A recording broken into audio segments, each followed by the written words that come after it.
Na nikwambie Kasongo, hapa naita watu wezi.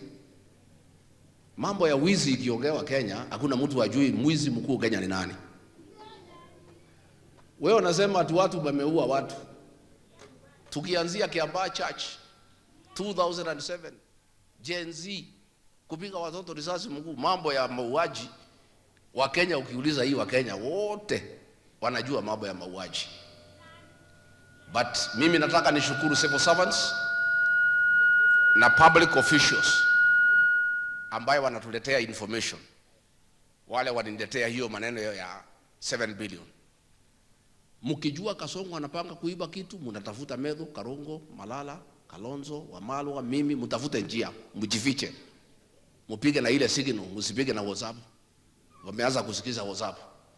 Mtuambie maneno. Tukipata microphone, tunatangaza Kasongo. Inapotea. Aendelee kukasirika. Neguo. Because wamesema wanaenda nyumbani. Yeye wanasema ati ni injury time. Ati wachukue kila kitu ya Kenya. Mpaka hii Kenya huyu mtu akirudi atauza Kenya.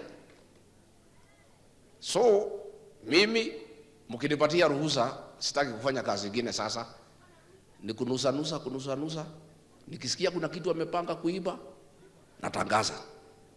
Na nyinyi mnachukua kelele. Kama leo mawakili, madaktari wamepiga kelele. Mpaka Duale amesema ati Nairobi Hospital ni private.